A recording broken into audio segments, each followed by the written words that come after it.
What if the most powerful candidate in the 2024 election was not only a figure of the living but a specter from the past, orchestrating a masterful political plot that spanned decades? Rachel Maddow sat at her desk, surrounded by files and photographs, her pulse quickening with every piece of information she uncovered. A question had been haunting her ever since the rise of Elijah Blackwell. Who was he, and why was he woven into the very fabric of American history?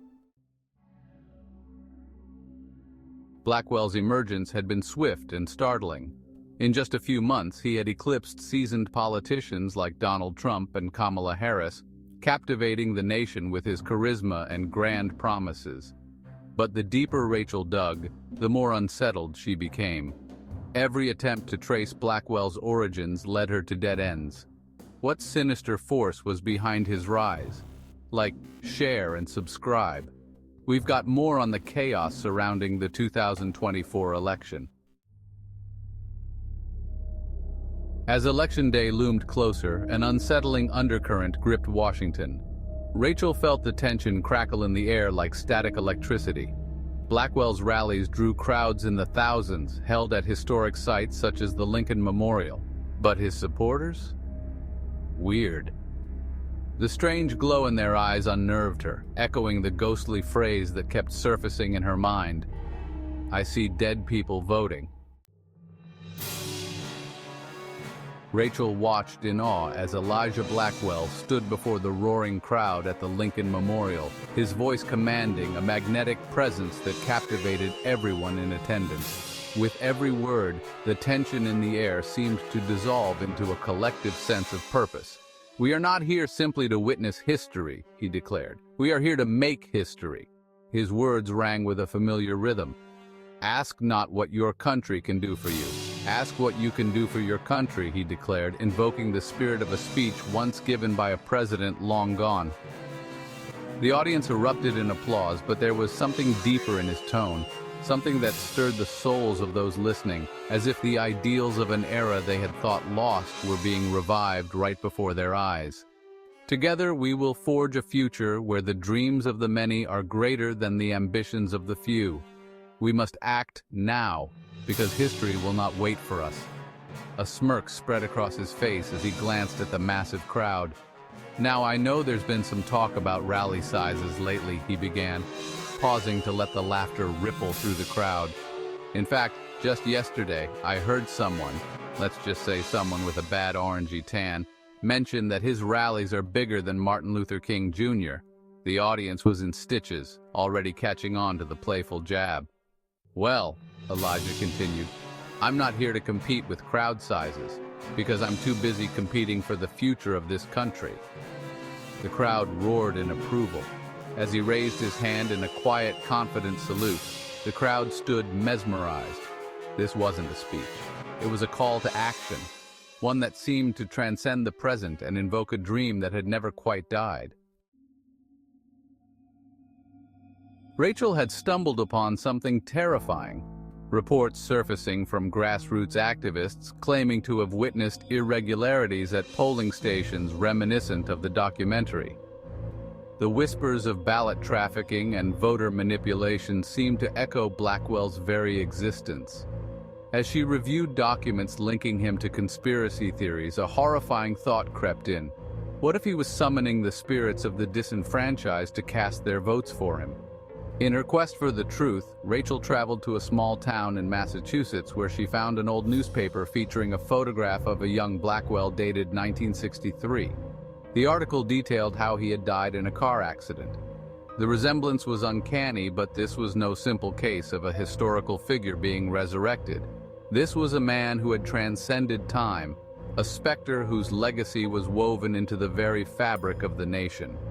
That night, she stood in Arlington Cemetery, clutching the newspaper as a cold wind whipped through the gravestones. "Why am I here?" she wondered. Suddenly, a man in a trench coat appeared, stepping from the shadows. "You seek the truth about Blackwell," he said, "but it will change everything you believe." Rachel listened in disbelief as the man revealed that Blackwell was not just a ghost of history. but the very embodiment of a long-forgotten dream.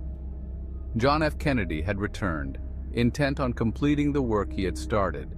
The spirits of those who had voted for him, who had been silenced by history, were rising to reclaim their power through Blackwell's campaign. He continued, "They're coming for you, Rachel. The dead want their voice back." Suddenly, the cemetery trembled, and tombstones rattled. Rachel felt an ice-cold grip on her wrist as spectral figures began to emerge from the ground. "I see dead people voting!" she gasped, the horror of her realization crashing down on her. Blackwell was rallying the spirits of the deceased, resurrecting them to vote. The press conference on election night was electric with anticipation. Blackwell stood on stage at the Kennedy Center, his words resonating through the crowd. "Tonight, we reclaim our future," he roared, and the audience erupted in applause. But Rachel knew the truth beneath the surface. As she pushed her way through the throng, the air thick with excitement and fear, she spotted Blackwell. "You're not who you are!" she shouted. The audience turned to her, confusion and anger flaring in their eyes. With a chilling smile, Blackwell replied, "You should have stayed in the shadows, Rachel." At that moment, the lights flickered ominously and shadowy figures began to converge around Blackwell. The faces of the deceased emerged, their silent screams filling the air as they reached out toward her. Rachel realized she wasn't just an observer. She was entangled in a web spun from the darkest corners of history. Just when she thought she had escaped the horror, the whispers of the dead flooded her mind, urging her to join them. The lights flickered again, illuminating Blackwell's face, his features shifting to reveal a gaunt, hollow visage reminiscent of the young man from that fateful photograph. The final bone-chilling twist settled over her like a shroud as Blackwell stepped forward.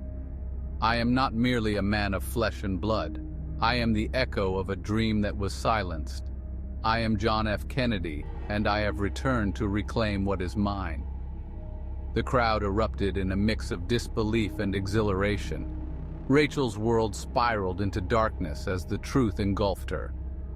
Before I continue, like, share, and subscribe. You'll want to follow this story because what's coming next will shake you to your core. And don't forget to check the playlist at the top left for more updates.